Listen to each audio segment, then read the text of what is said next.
But why does it even matter that we study all this? So this evening, Luke 21:36, we have a question. Today, are we living for heaven each day of our lives? Today and each of the days of our lives. And look what Jesus says. He gives this long prophetic teaching, starting, you can go all the way back to verse 5. It's basically Matthew 24, only through Luke's careful research. Luke was a 2,000 year ago version of Keith Small, this careful researching doctor. But look what Jesus says. When you hear of wars, verse 9, and commotions, boy, that's what we're hearing. Don't be terrified. These things must come to pass first, but the end won't come immediately. And then he goes through all the things we've heard. And then he starts talking in verse 20 about the destruction of Jerusalem, and then those who are in Judea flee to the mountains. And then he gets into verse 25, what is now close to what we're studying in Revelation. And there will be signs in the sun, Luke 21:25. The moon, remember the sun dims this morning by 1/3 we saw. The moon dims, the stars dim. On the earth, distress of nations, with perplexity, the sea and the waves roaring, and they certainly will if there's all this volcanic eruption and earthquakes that God clearly describes. Verse 26, interesting Greek word, apsuko. People's spirits pop out. It actually means to pop out. It says that men's hearts failing them from fear. People will actually not have panic attacks, they'll have panic deaths because it will just be so overwhelming what they see. Failing them, verse 26, for fear and the expectation of those things which are coming on the earth, for the powers of the heaven will be shaken. That's code for it's going to be terrifying. It's going to be like you're living in one of these high-tech flop movies of this summer that they spent hundreds of millions of dollars, only they only work inside the auditorium. You'll be living in the world will be like some, end-of-time movie, only it's real. And then they will see the Son of Man coming in power and great glory. Now look at verse 28. Now, when these things begin to happen, look up, lift up your heads, because your redemption draws near. And then, now here comes the application, starting in verse 29. And he spoke to them a parable, and he said, look at the fig tree. And we all know that. Verse 33, heaven and earth will pass away. My words will by no means pass away. Verse 34, application again. But take heed to yourselves, lest your hearts be weighed down with carousing, drunkenness, cares of this life, that day come on you unexpectedly. Now look at verse 36. Here's the ultimate. Watch therefore and pray always that you may be counted worthy to escape all these things that will come to pass and stand before the Son of Man. Now it's interesting, the word pray. Let's do a quick word study.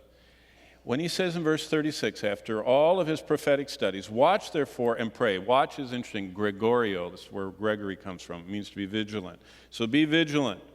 But verse 36 continues, and pray always. Now there's 7 different words in Greek for prayer. This one is very interesting. Pray is the word for beg, implore, and beseech.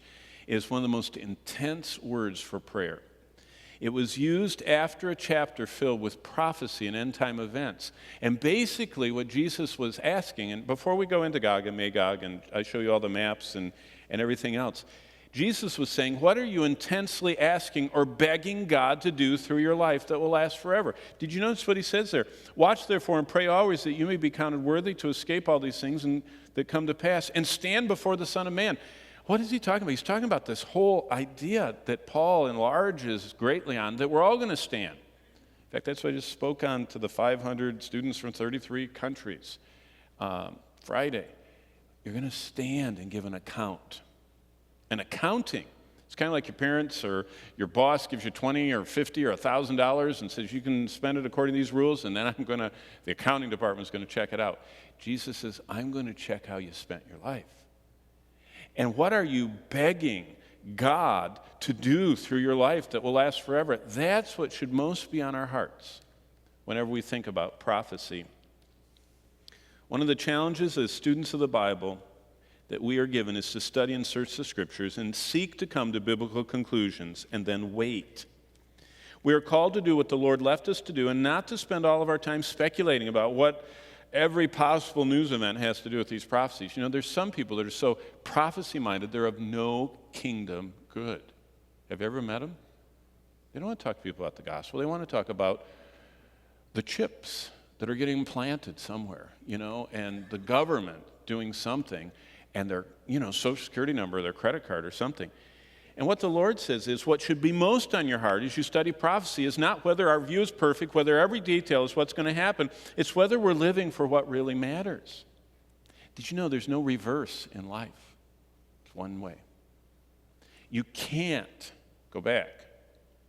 You can only go forward. And are you making sure that every moment that we have speeding by us at 60 minutes an hour, we're redeeming as many of them as possible? That's what Jesus is talking about. And God is watching over his word. He's going to perform it. So don't worry about the prophecies, by the way. God says, that's my department. I'm going to watch over them. They're all going to happen just the way I planned. He said, what I want you to be found is faithfully doing what I left you to do. So we'll come back, by the way, at the end, and I'll talk to you about what Jesus said lasts forever. And you can just do a little self-exam. Are those things high on the priority list? Or are what he talks about weighed down, verse 34, with carousing and drunkenness and cares of this life? Did you know that there are many people that are actually intoxicated? That means they are addicted to everything but God. Amusements, entertainments, working out, their health, their music, their social lives. I mean, they sleep with their phone or whatever their digital device is. But have they memorized a verse in the past year? Are you kidding? That's legalistic. You're telling me that's, but they are addicted to the electronic world. Did you know you can be drunk with many things? Some people are drunk with technology. They are so, they have got to have every app and every new release and and they are not redeeming their lives for what counts forever.